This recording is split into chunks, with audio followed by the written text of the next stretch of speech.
Bonjour chers amis, voilà le deuxième jour de notre rencontre réseaux sociaux.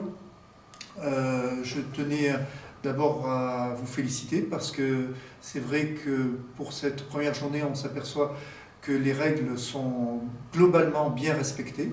Et bien sûr qu'il faut poursuivre ce respect des règles, mais on voit que la ville s'est mise au ralenti, que les gens acceptent à ce jour les dispositions sur le confinement et surtout ont pris conscience qu'il était nécessaire d'avoir le document. Alors je rappelle ce document, cette attestation qui permet de circuler en ville pour 5 motifs uniquement c'est 5 motifs. Elle doit être à jour, le motif doit être coché, c'est une attestation sur l'honneur qui fait donc un appel à la responsabilité des uns et des autres et qui aujourd'hui évite une amende de 135 €. Donc il est absolument nécessaire d'avoir ce document. Ce document, il est disponible sur le site de la mairie, il est disponible sous le porche de la mairie. Certains commerçants l'offrent et je les félicite parce que c'est une façon aussi d'aider ses clients. Les commerçants alimentaires peuvent comme ça communiquer ce document et éviter que leurs clients se mettent en situation d'infraction. Sur l'évolution générale, eh bien, aujourd'hui les règles de confinement sont fortes, puisque vous le savez, même si on peut aller promener son chien, même si on peut aller dans la juste proximité de son logement, mais on ne peut pas faire de longs déplacements, en tout cas pour des motifs qui ne seraient pas éligibles. Donc, encore une fois, sur l'attestation, il y a 5 motifs qui permettent de se déplacer et il faut en cocher un des 5. Sur la situation médicale, donc on n'a pas d'évolution majeure à ce jour. Simplement, la bonne nouvelle par rapport à ce que je vous ai dit hier, je vous avais annoncé 30 lits de réanimation suite à un accord entre l'hôpital et le CMC pour trouver une solution. C'est maintenant 45 lits, donc je félicite ces deux établissements qui ont véritablement œuvré pour que nous ayons une réponse adaptée. On espère évidemment ne pas en avoir besoin, mais la gestion de la crise fait que nous devons prévoir le pire en souhaitant que, évidemment, il ne se réalise pas. En tout cas, nous aurons une gradation dans les soins et une réponse locale à la hauteur de ce que nous connaissons du risque viral. Simplement, il y aura une gradation aussi dans les établissements, à savoir que le CMC aura les cas les moins graves et puis l'hôpital aura les lits de réanimation concernant les cas les plus lourds, les plus difficiles. Je tenais aussi à remercier les pharmaciens, les pharmaciens qui sont en première ligne dans cette crise et qui restent ouverts, délivrent de bons conseils. Simplement, il faut comprendre qu'il y a un certain nombre alors il n'y a aucun problème, j'ai eu l'ARS, aucun problème de stock de médicaments en France. Donc c'est pas la peine de stocker des médicaments de façon abusive et de créer une fausse tension. Il faut simplement respecter les règles. Donc les pharmaciens aujourd'hui ne délivrent plus qu'une boîte, par exemple, de paracétamol, sauf si une ordonnance médicale autorise la délivrance de plus de boîtes. Donc là aussi, c'est un appel à la responsabilité des uns et des autres, c'est pas la peine de s'angoisser. Les pharmaciens font un travail d'information, de lien social, de réponse médicale, mais n'en abusons pas, soyons tous raisonnables et ne prenons que ce dont nous avons besoin. Troisième point que je souhaitais évoquer, c'est celui de la situation des crèches et des écoles. Donc l'école Paul Doumer, nous avons aujourd'hui une douzaine d'enfants, pas plus, mais c'est les enfants du personnel soignant. Nous restons sur les règles d'usage. Nous étudions aussi la possibilité, si besoin, d'augmenter les places de crèche le week-end pour les personnels soignants.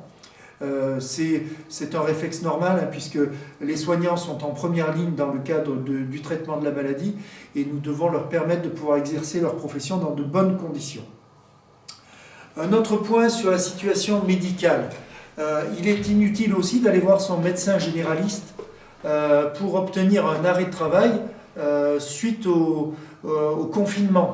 C'est une décision de l'employeur Hein. Ce n'est pas le médecin qui peut donner un arrêt médical parce que vous avez la garde d'enfant ou parce que vous avez un employeur qui exige votre présence sur le lieu de travail. La situation légale, c'est l'employeur qui est responsable de décider si oui ou non il autorise l'emploi à domicile. Et bien sûr, le bon sens, c'est quand même de permettre la garde des enfants chez soi. Sur la vie sociale, donc les règles de confinement sont particulièrement bien acceptées. Je crois que nous allons avoir des situations quand même très délicates parce que nous sommes au début, mais ça peut sembler parfois long de rester chez soi, même si on a la possibilité de se promener individuellement et pas collectivement dans son proche périmètre. C'est quand même des situations qui sont lourdes parfois à vivre. Donc j'appelle les uns et les autres évidemment à ne pas consommer d'alcool, à ne pas consommer de produits stupéfiants et surtout à faire preuve de solidarité.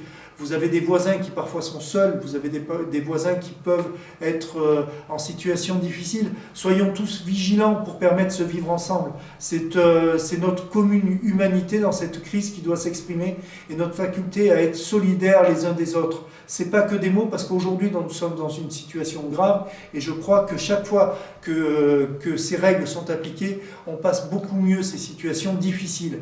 Donc soyons solidaires les uns des autres, soyons vigilants aussi sur nos voisins. Je rappelle que en cas de doute sanitaire, de santé, il faut appeler son médecin traitant. En cas de situation peut-être qui semblerait conflictuelle ou quelque chose comme ça, c'est le 17, c'est la police nationale qu'il faut appeler si vous avez un voisin qui vit mal le confinement. Voilà, n'hésitez pas. Je crois qu'il faut être vigilant et bien faire attention que les uns et les autres soyons protégés, y compris dans le cadre familial. Donc soyons tous mobilisés sur cet axe et sachons faire jouer notre commune solidarité et notre commune humanité. Sur les aspects juridiques, nous n'avons pas eu d'autres informations qui s'appliqueraient aujourd'hui. Nous savons que les regroupements donc, sont réduits, qu'ils sont même quasiment en l'état actuel interdits. Il n'y a pas de regroupement possible. Simplement la possibilité d'aller acheter l'alimentation qui est en stock suffisant. Hein. Je le rappelle aussi, nous avons des stocks, il n'y a pas de souci. Les entreprises de l'agroalimentaire travaillent, il n'y a pas de souci et nous ne serons pas en situation de carence. Sur le numéro solidaire, vous allez recevoir, vous savez que nous avons mis en place ce numéro solidaire au sein de la ville, c'est géré par le CCAS, on répond aux questions. Bien évidemment pas aux questions de santé, mais aux questions pratiques que vous pouvez vous poser, aux questions aussi des personnes qui sont seules et qui souhaiteraient être appelées tous les jours parce qu'elles ne veulent pas être dans la solitude au sein même de ce confinement. Donc il y a des possibilités de laisser des messages. Donc ce numéro solidaire, je le rappelle, c'est le 04 71 62 88 95. Mais vous allez aussi le recevoir par courrier. Je remercie aussi la Poste d'avoir accepté de délivrer ces 17 000 courriers qui sont envoyés à toutes les Aurillacoises et Aurillacois qui sont inscrits sur les listes électorales puisque c'était le seul fichier que nous ayons à disposition. Donc ce travail a été fait, mais n'hésitez pas à vous renseigner auprès de vos voisins s'ils ne connaissent pas ce numéro et à leur communiquer parce que tout le monde n'est pas inscrit sur les listes électorales. Donc il faut vraiment essayer de communiquer au plus près des uns des autres. Enfin, je voulais vous dire, que ce rendez-vous live, je le fais tous les jours. Hein. Tous les jours, je fais un point avec les services de l'État, hein, que ce soit la préfecture, que ce soit le commissaire, que ce soit l'ARS, l'hôpital, que ce soit aussi le CCAS de la ville d'Aurillac et la direction de la ville. C'est un point qui se fait tous les jours avec un rythme un peu différent. Et tous les jours, je viendrai vers vous et vers les organismes de presse pour communiquer et donner des informations, à la fois pour que vous ayez les dernières informations et éviter les psychoses ou les fausses informations qui pourront être véhiculées par les réseaux sociaux ou par des organismes des fois plus ou moins bienveillants. Donc je vous donne rendez-vous chaque jour pour cette vidéo, de même que je donne rendez-vous à tous les médias qui se connectent un quart d'heure avant qu'on fasse la vidéo et avec qui je peux discuter de tous les points que nous évoquons maintenant.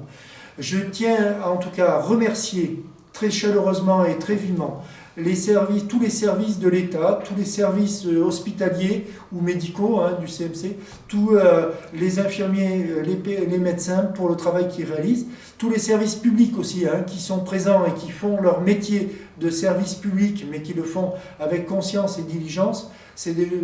Merci très sincèrement d'exercer cette fonction.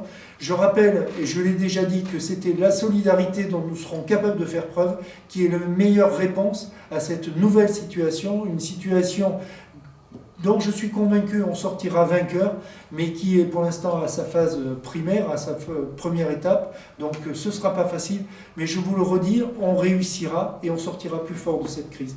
Donc merci à vous tous de rester responsables et solidaires. C'est la base de notre commune humanité.